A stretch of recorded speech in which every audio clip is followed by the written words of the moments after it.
Здравейте и добре дошли в новото видео. Днес се намираме на къмпинг Термеди Хисар в град Хисаря. Разгледаме самия къмпинг, зоните за каравани, за кемпери. Тук има много басейни, релакс зони, има детски площадки, вили. Заедно с вас ще разгледаме този къмпинг и ще видим дали се заслужава да дойдете да къмпингувате тук. Така че ако мислите, че това видео ще ви е интересно, останете до край.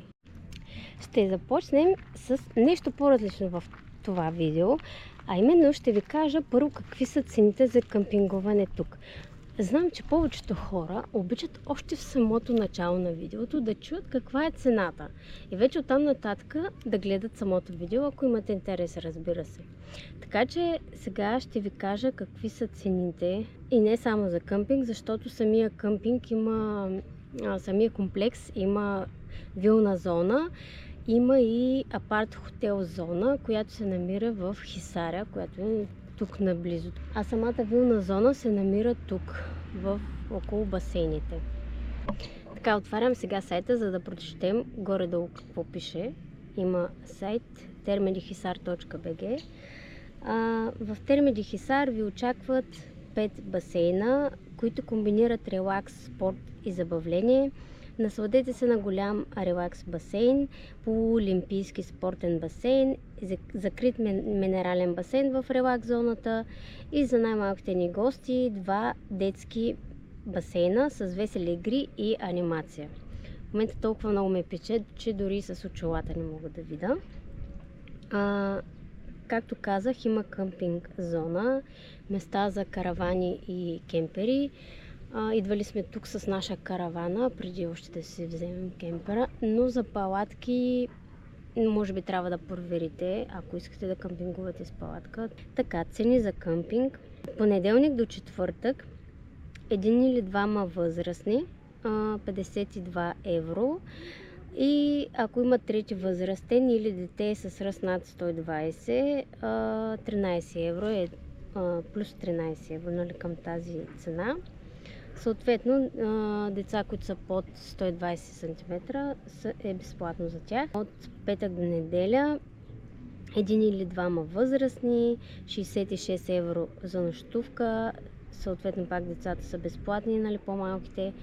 И отново, ако има трети възрастен или такова дете над 120 см, 13 евро. Това са цените за нощувка. Като дойдете на къмпинг, ползвате абсолютно всичко. Басейни, релакс зоната, шезлонзите с чадър. Има едни шатри, които вече се заплащат допълнително 25 евро на ден. Отделно се заплащат напитките на бара, има направен в басейна, ще ви го покажа. Има и food court, нали, където може да си взимате храна. Тук ви дават един часовник, с който часовник може да влизате във водата, зареждате си сума пари и ако си взимате храна или напитки, с самия часовник плащате. Вече, ако имате останали пари при напускане от самия комплекс, те ви връщат сумата, която е останала. Така, нещо, което забравих да кажа за къмпингуването тук. Разполагате и с ток и вода. Има на самото място ток и място, където да си напълните вода. Така че сега нека да разгледаме къмпинг зоната. Започвам тук от самия вход. Това е входа на къмпинга.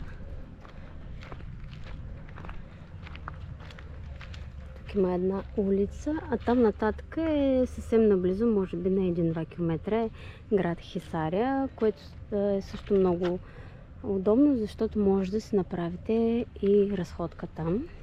Има много места. Днес е делничен ден и е почти празно. Има 3 кемпера с нашия. Ние дойдохме в неделя и пак нямаше много хора на къмпинга. На басейните беше пълно, но на къмпинга няма много хора. Има така 3 алейки с отляво и дясно. Има места, доста са, може би 30-40 места. А тук надясно са басейните и вилите. Но сега ще ви покажа тук къмпинг зоната. Няма много сянка.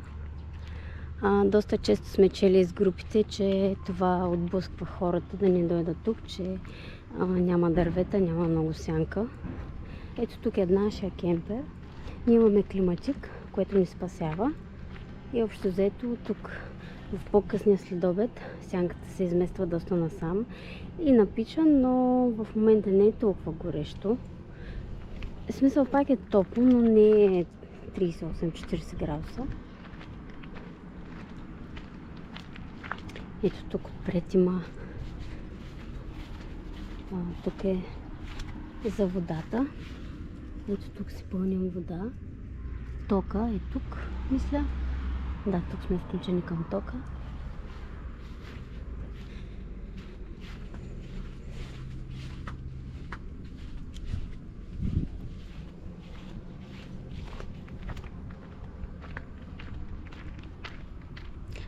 Нататък има други места. Красиви цветя. Сега ще отидем да ви покажа и санитарните помещения.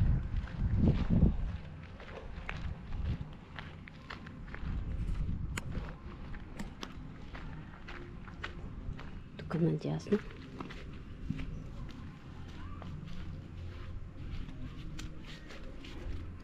Ето тук отзад.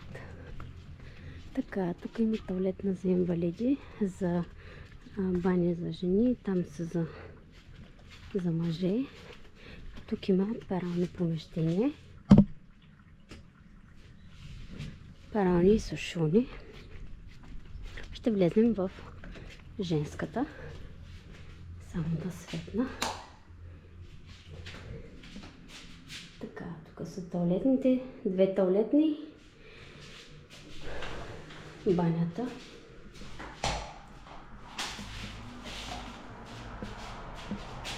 Три бани. Честно казано е малко тясно в самите бани. Доста често, особено сега като е празен къмпинга, се откъпим на отворени врати. Иначе е много чисто. Чисто и поддържано. Така. Тук от тази страна има детска площадка. Люлки, парзалка. Доста е така зеленичко направено. Хубаво. Помислили се и за най-малките. Така, тук са помещенията за готвене, за измиване на съдовете. Тук има котлони, микроволнова. Доста хладилници има. Може да видите. С фризери. Съответно има някакви шкафчета отдолу, които може да се използват. Има доста маси с столове. Тук зимата е удобно за хранене, защото се затваря и става топло. Тук има и вендинг машина, която днес, откакто сме тук, не работи. Има и телевизор. И тук насам е къмпинга. Така, тук е входа от къмпинг зоната към басейните.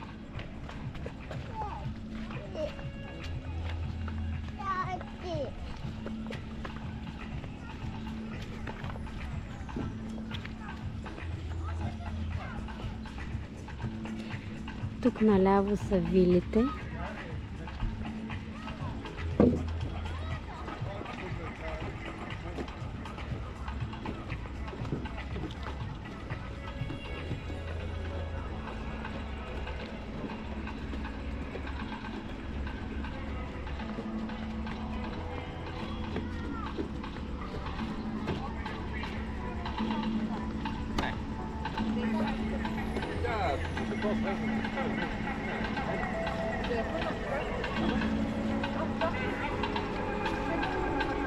Така, ето тук в дясно е големия басейн олимпийски, който се води. Полуолимпийски басейн за плуване. А там в сградата е вътрешния басейн с зоната за релакс. Има солна стая, парна баня, сауна.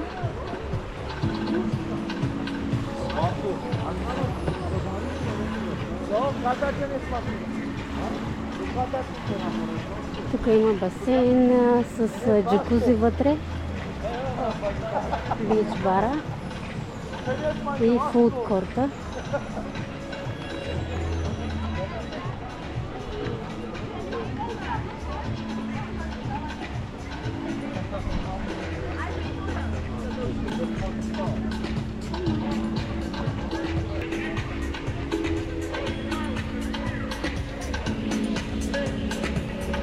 И тук насам е детския басейн и до него има един такъв по-голям минерален.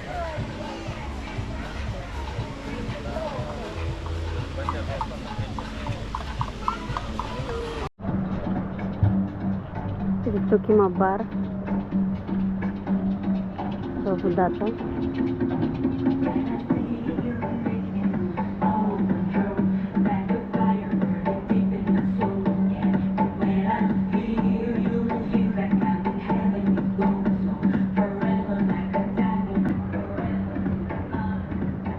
И тук отсреща е зоната за хранене.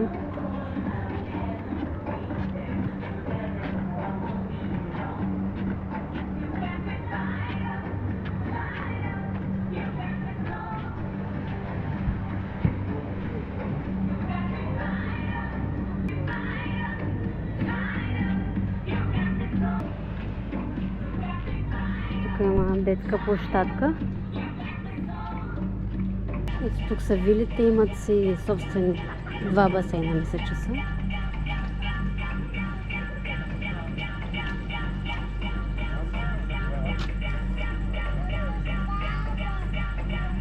Ето тук отсреща.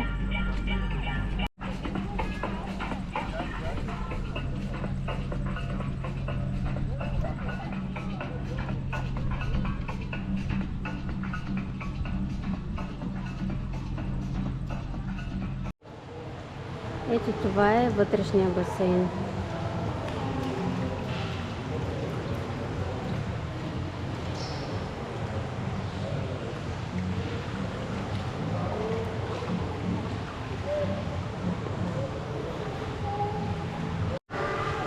А ето тук насам има сауна, солна стая, парна баня.